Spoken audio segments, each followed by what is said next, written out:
Hi, and welcome back to the Skin Philosophy Edit. I am here with Shauna. Shauna is an expert and talks about managing stress through tap-in method. So I'm really interested in this, and it's great to have you on, Shauna, to help us relax and take time out. Thank you so much for coming on. Thank you for having me. So how did you get into this? Where did you start off? Okay, so I think I've always kind of had an interest in self-help, in kind of how we can improve our own lives without looking for something external. So probably must be about 25 years ago, I read the book The Secret, which a lot of people now know about.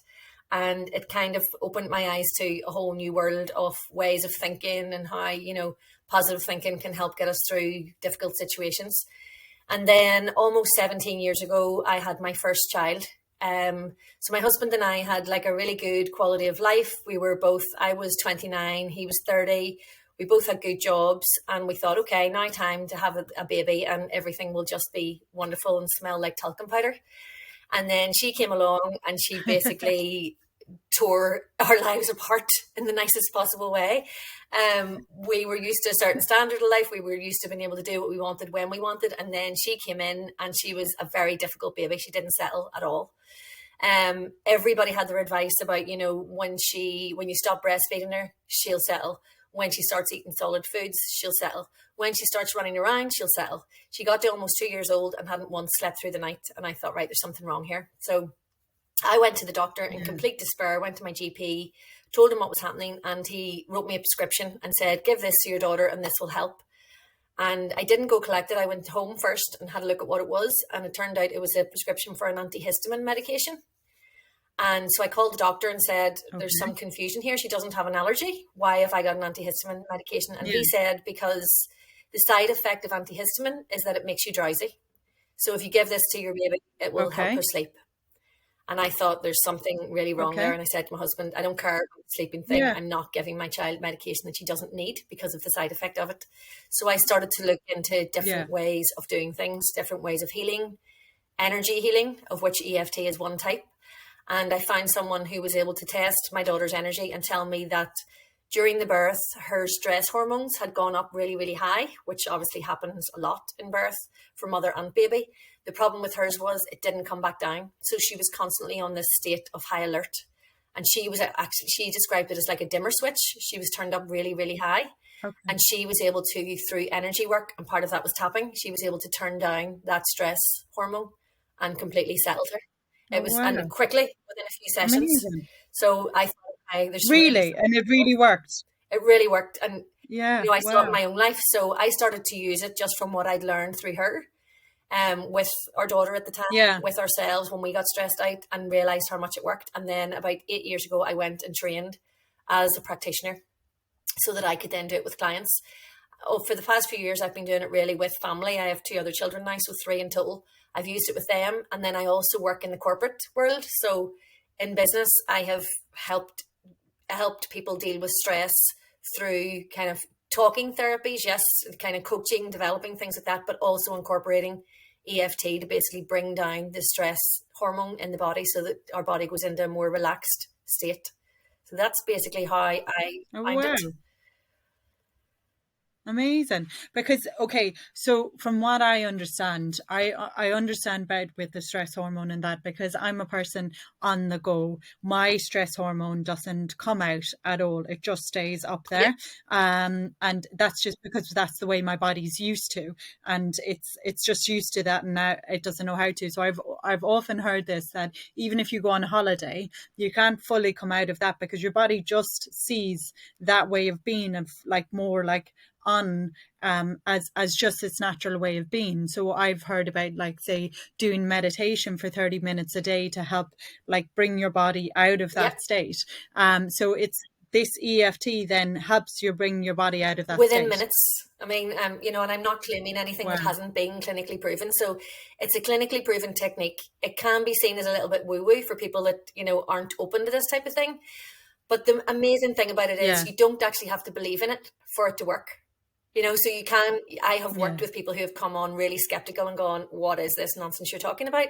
And I have been able to prove to them that it brings down the stress hormone in the body. So, like you've described there, basically a lot of people these days are existing in fight or flight. So fight or flight is like a protection mechanism in our body to keep us safe.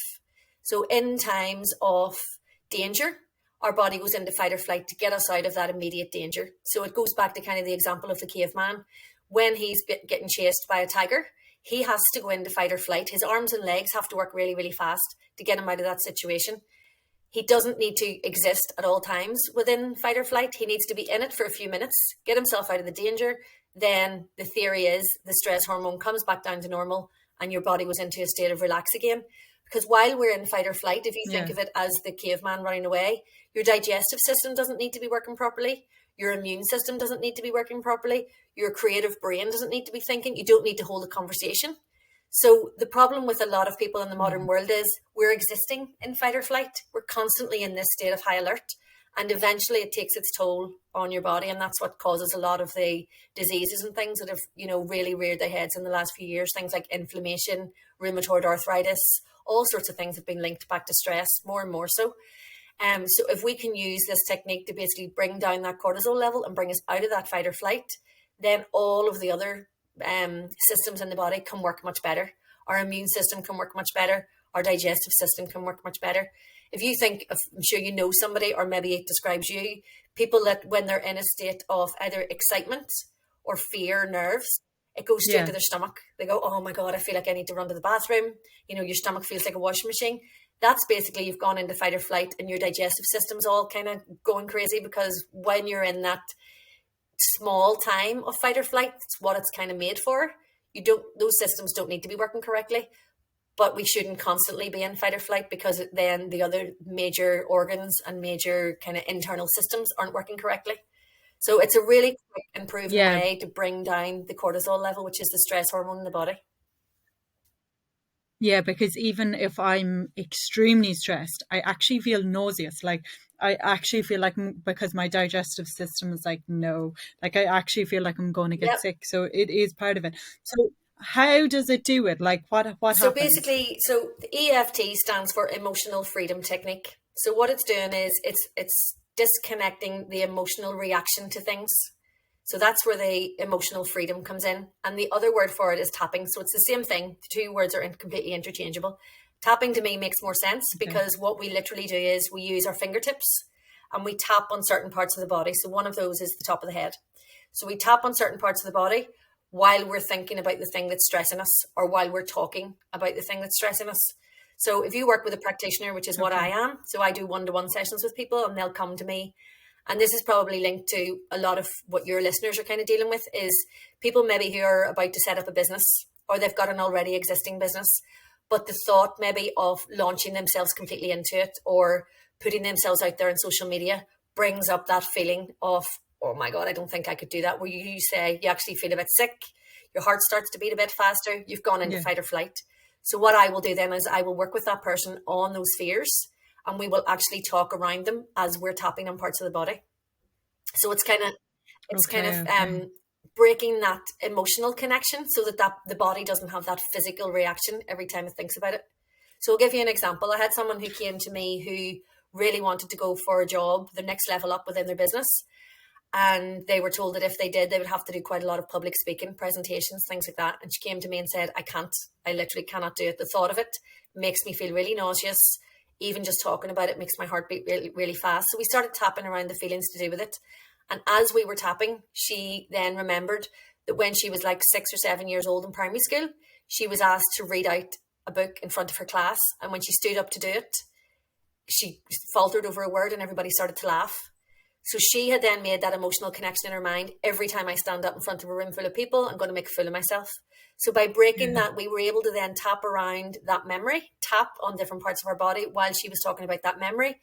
She could still remember it, Oh but she wow. didn't get that emotional reaction to it the way she did as if she was almost back there again. Yeah. And she was able to then feel a lot more calm going into the new situation where she would have to speak in public. So a lot of it comes from things that have Oh happened wow. in the past, or like limiting beliefs that we've picked up from people around us. And that's where a lot of business people, and Yeah. especially women, unfortunately, women do kind of hold themselves back a lot. Men just seem to have this, and I'm generalizing here, but they seem to have this kind of bravado that they're good at everything and they'll give it a try. Women have to feel like they're really, they say about, when people are applying for jobs, a man will apply for a job if he meets 40% of the criteria. A woman won't apply for a job until she she's kind of overqualified for it. Then she'll feel comfortable to apply for it, because we hold ourselves back with all of these memories from the past where things haven't worked out, or the nerves that we get when we feel like we have to go into an interview. So it's just about bringing the body back into a state of relax, where we can think more clearly, where we can speak more clearly, where all of the systems in our body are working better. So the really good thing that it's good for is stress and anxiety, but it's also really good for those limiting beliefs. That little voice in the back of your head that tells you you're not good enough. You're going to make a fool of yourself. What if somebody comments on your Yeah, I see video? This a lot. It's like the shadow. Yeah. Like it's someone else said to me, it's called the shadow. It's all the stuff that's, it's not your brain, what your brain thinks. It's all of things that's what's happened to you. Absolutely. Creating a belief system, and that belief system will tell you things that's actually not true, and that's it, where it kind of taps. So it's technically, it really is a kind of type of therapy as well, but also the physical action is disassociating. It's like distracting your body from that emotional state to something that's more physical. Yeah, so when you're working with a practitioner, so for example, I do one-to-one sessions that last for 1 hour. So the person would come on, tell me what it is they want to work on, and we'd talk around that for a bit. We're trying to dig in a little bit to what exactly the underlying cause is, because it's not just always what the person presents with. And then we do some tapping around how that shows up in the body. So the difference as well with EFT and a lot of the other talking therapies is that we do actually start with the negative. We don't go straight into the kind of positive affirmations. So there's a lot talked about at the minute about positive affirmations.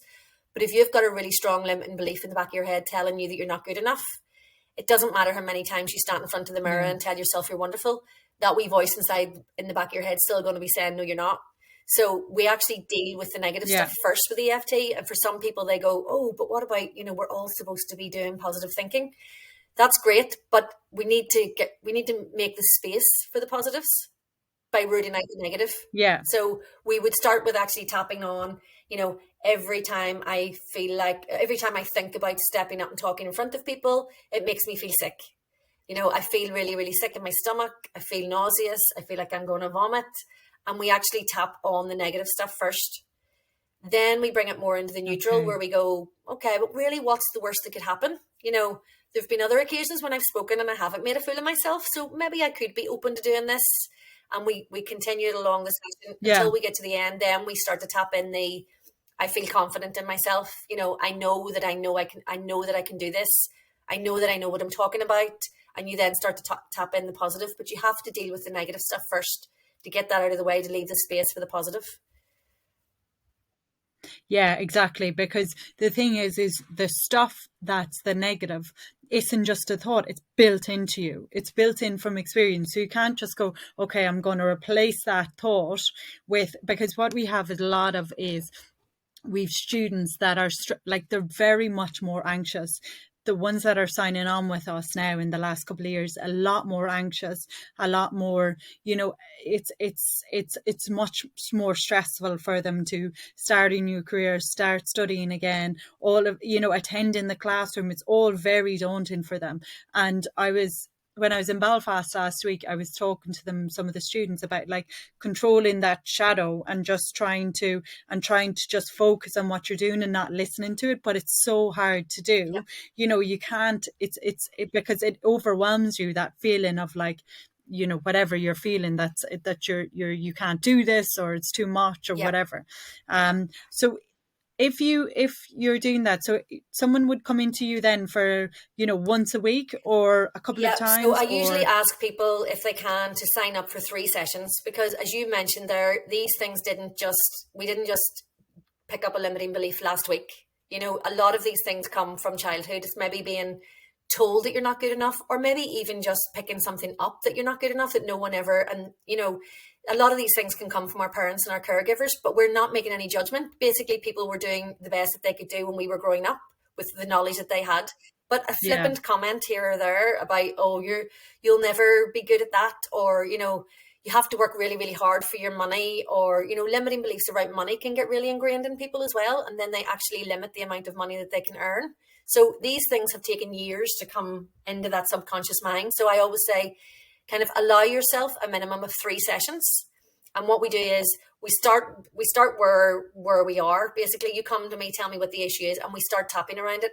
By starting to tap around it and the body going into that relaxed mode, an old memory will pop up, or an old trauma, something that's happened or something that upset us.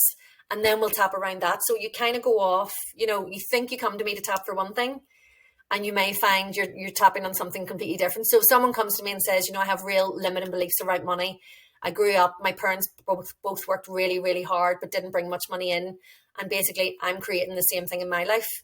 We'll tap a bit about their beliefs around money. But by the end of the session, we may be tapping on something that they heard, maybe their parents arguing over money when they were 5 years old. And that went into the back of their head to say, okay, money's a negative thing. So that's been ingrained in there. Yeah. So I always say allow at least 3 sessions. So we do some talking, some tapping, some talking, some tapping. And then at the end of the session, for the last 5 or 6 minutes, we record ourselves tapping. So I'll be tapping and saying things. The client will be repeating after me.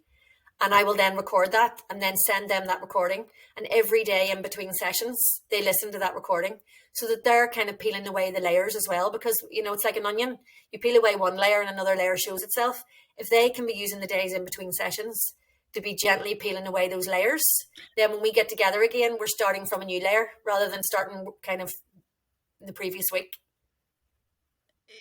Yeah, that's such a good idea, because like even with therapy and stuff like that, a week is a lot in between, and you can I think you can rebuild back up those stuff that you've worked away during one session of therapy. So that's like a really good way of consistently like just reminding your brain that this is how you think, not this way. So yeah, I really like that one. It's the repetition and the consistency, and it's not, you know, it's not a big time commitment. It's literally 6 or 7 minutes every day. I ask people to listen to that recording, and it's so easy because it's me doing it for them. Whereas a lot of people, like, you can find out about EFT tapping.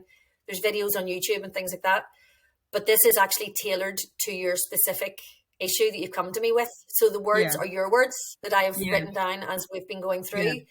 And I put those into the tapping script. So it's literally using your words to chip away at those beliefs. And then the end of every script as well ends with tapping in a bit of the positive. So I always say to people, it's good if you can do it first thing in the morning, because yes, we start the tapping script on the negative and we then bring it into the neutral. But by the end of that 5 or 6 minute script, we've started to tap in the I'm open to letting go of these limiting beliefs and believing that I'm enough, or believing that I can do this, or taking small steps forward to start to put myself out there. It's about being gentle with ourselves as well. You know, we don't want to go from I'm really frightened to set up a business to, oh, I'm going to do this and I'm going to be the next Bill Gates and it's all going to be wonderful. It's being realistic about your progress. It's about being open to start to do things differently. It's about feeling more comfortable putting yourself out there. And I think what you mentioned about the students at the moment being even more kind of anxious and cautious too, we need to recognize the last few years that these people have been through. You know, they've been through a pandemic where they haven't been mixing in groups, where a lot of people's confidence has been completely shaken. So, you know, we're dealing with another layer on top of that again of the fear that people were living in. So yeah, 100%. It's completely different. And I think there's a lot of things, not just pandemic, but like there's a lot of things, like all those individual factors have made people unsure of their lives and everything in between. So it is kind of, you know, it is unsteadying for them as well. So it's very hard to get control. Okay, so if you had one tip that you would give someone, say like me, that's working a lot, highly stressed, highly fight or flight, pretty much, what would your tip be for just everyday Mine would life? be do a couple of rounds using the word relax. So I can show you now what the tapping points are. And if you literally say the word relax on each tapping point, it is basically telling your body that it is safe for you to relax. Because when we're in fight or flight, we are presuming that there's danger around. You know, fight or flight is literally, okay, I'm not safe. There's something happening here. Whereas if you're Yeah. telling your body to relax, it's giving it the signal that it is safe Yeah. to relax. And that's what a lot of Okay. issues come from as well. Whether I'm dealing with people who are stressed about work, stressed about setting up a business, just highly anxious people who have maybe grown up around a lot of anxiety.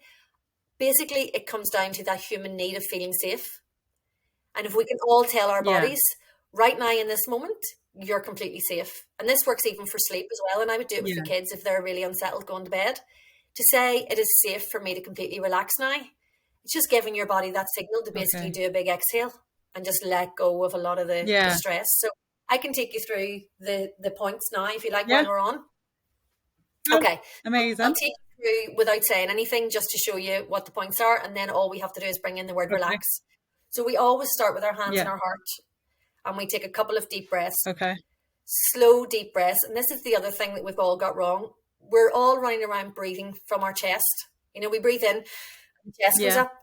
When we're breathing properly, if you ever watch a baby breathing, their stomach goes up when they're breathing in. You're supposed to fill your diaphragm Yeah. and let it go. Whereas we're all Yeah. now only breathing from here and we're not getting that full inhale. So Okay. try and take a Yeah. couple of deep breaths and kind of imagine it going right down into the lower stomach and the breath filling up your stomach. In through the nose Yeah. and out through the mouth as if it's through a straw. Just slows it down.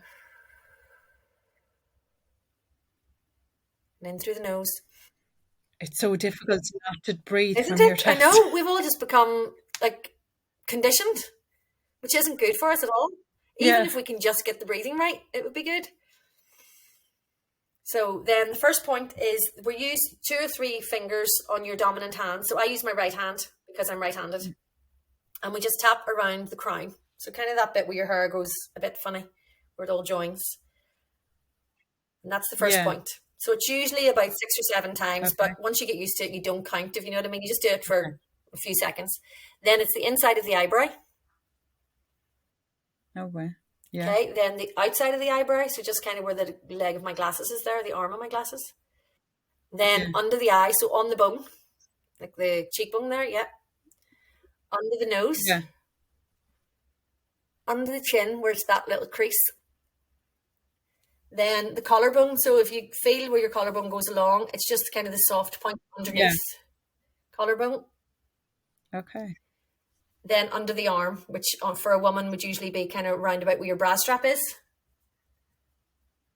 Or the extra fleshy bit. Or if you happen to not be wearing a bra, just where it would be if you were wearing one.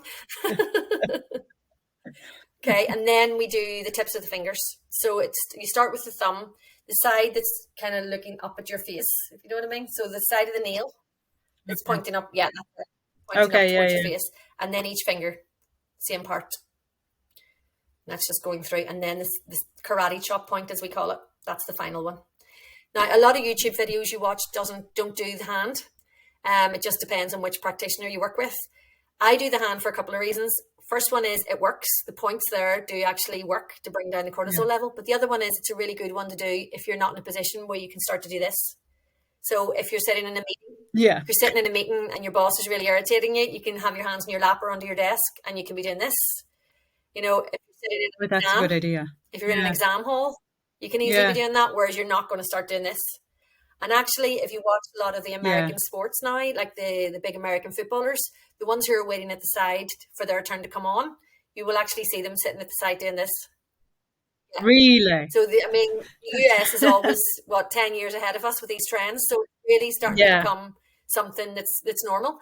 I went to the dentist recently, actually, and it was only the hygienist, but I just don't really like dentists. And I was doing this on my lap, and she said, "Oh, you doing that tapping thing? I have a few people now that do that." And I'm like, "Isn't that brilliant? Getting out there."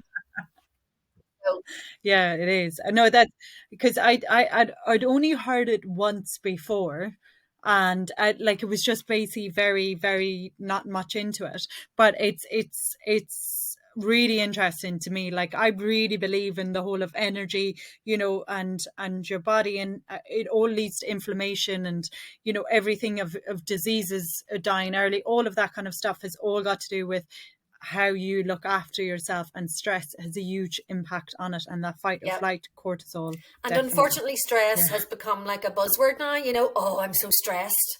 And it's almost as if you're not stressed, you're not living a full life. But what I'm trying to say is you can still do all the things, you can still be busy, but you can be Yeah. busy in a calm way. And actually, when you're calm Yeah. about it, you get a lot more done. Do you ever find you get yourself Yes. into such a flap about everything that you have to do that you end up doing nothing? You're just Yeah. going round and So if you can actually round just and round in bring your circles. Yeah. brain back into calm, your creative brain starts thinking of better ways to do it, and then you actually can start to tick off that to-do list rather than spending half a day in a panic about everything that needs to be done, and then before you know it, it's lunchtime and you've done absolutely nothing. It's completely Yeah, counterproductive. exactly.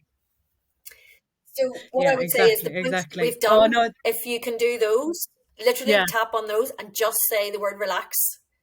If everybody could wake up in the Yeah. morning and start their day with 5 minutes of going, so what you do when you get to the side of the hand, you just start again at the top and Yeah. you go through all of the points 3 or 4 Okay. times, saying the word relax, Okay. and just you're giving your body Yeah. the signal that reduce that cortisol level and put me into a state of balance.